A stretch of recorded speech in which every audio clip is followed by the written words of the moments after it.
Not everyone wants to build an agency just to have an exit or sell it. Some people just want to build an agency to be able to hold on to the cash flow that it provides. But even if you don't plan on selling, you need to build your agency as if that was the plan. In this video, we're going to quickly cover the 6 critical components, or as I call them, the 6 agency pillars that you need to put in place in order to build a sustainable and automated agency that can sell. If you are a solopreneur or a one-man show and you are trying to go sell your agency to a potential investor or a larger marketing agency who wants to acquire you, but they see that you are wearing all the hats, doing everything yourself, you don't have any kind of automated systems in place for sales or fulfillment, etc., it will not go well. You will not find a buyer who's willing to invest and acquire that type of business. So in order to combat that and have an agency that someone would want to acquire, again, you have to have those 6 pillars in place. We're going to dive right in. Number 1 is a proven niche, offer, and pricing, okay?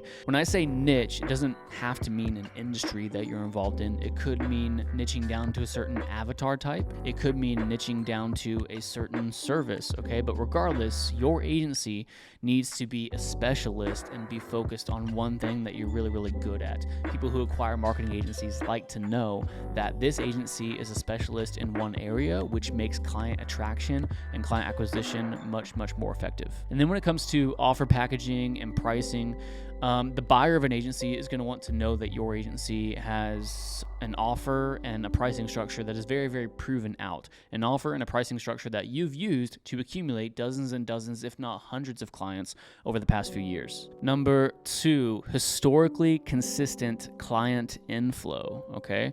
So you need to show historical data of landing X amount of clients per month over X amount of time going back into the past, right? Let's say you're trying to sell a business that has 20 or 30 or 40 recurring clients. That's good. That's a solid book of business depending on what they're paying you on average. But if you're selling to an investor or a buyer and they see that even though you have 40 clients, you haven't landed a client in 8 months or 12 months, they're going to be concerned. That's going to raise some questions. You are not showing them that you have a consistent client inflow, that you have a consistent way to predictably get clients. Which leads me to point number 3, which is having consistent lead generation and a sales team to field those leads and convert that opportunity, right?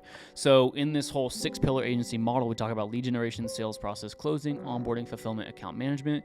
You can bucket those 6 things into 3 much simpler buckets, which is opportunity creation, opportunity conversion, and then fulfillment and account management on the back end, right?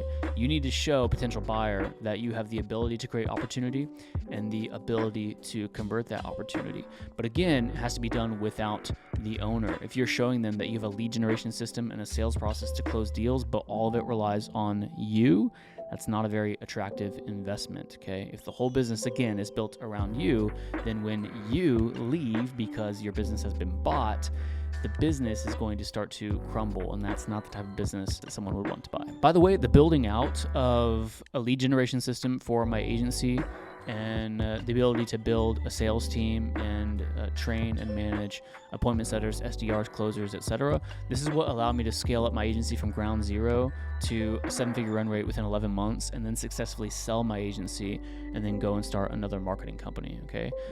Be sure to subscribe to this channel because all the things I'm talking about in this video, I dive deep into on the other videos in this channel. How to build sales teams, how to generate leads for your agency, the different scripts we use to close deals, how to handle fulfillment and account management on the back end, etc. So make sure you like and subscribe.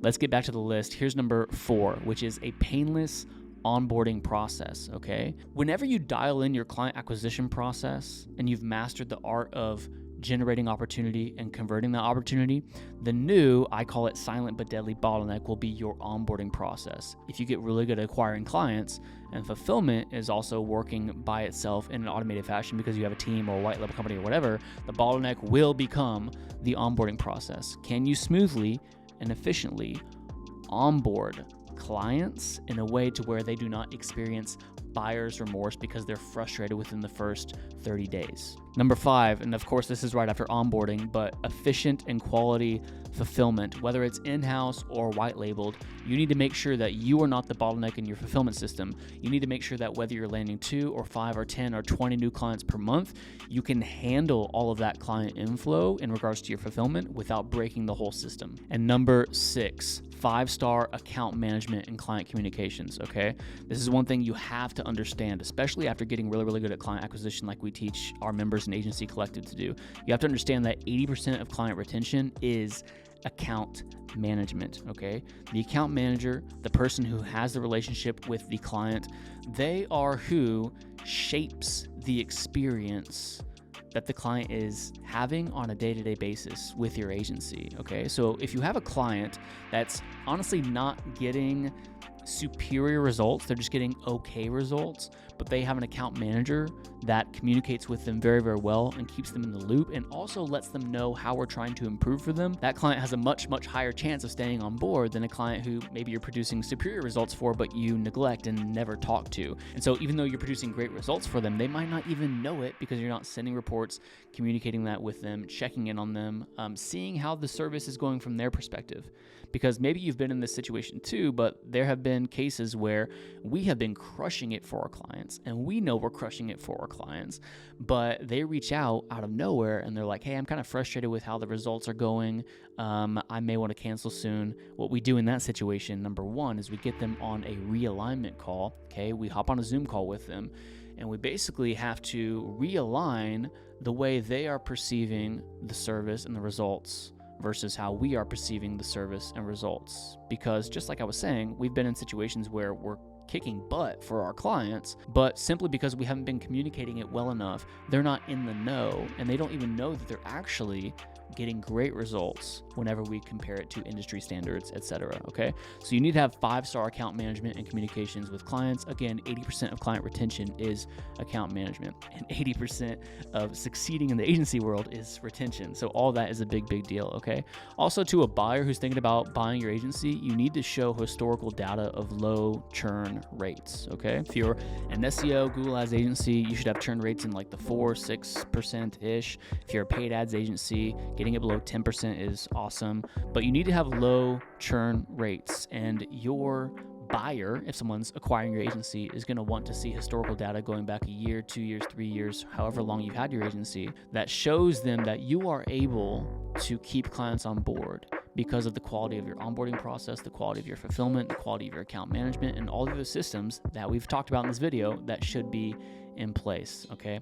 Now, the overall goal is to put all of these 6 pillars in place, and then over time, methodically remove yourself from each pillar. So you have a self-sustaining, self-growing, automated system that then you can go take to the market and have someone else acquire if you want to sell your agency. Okay. And again, like I said at the very beginning of this video, some people don't want to sell their agency. They want to build up a cash flowing machine and then hold on to that cash flowing machine. But if that's you, if you don't plan on selling your agency, I highly encourage you to build your agency as if that was the plan, which again involves you putting these pillars in place and then methodically removing yourself from those pillars over time. Okay.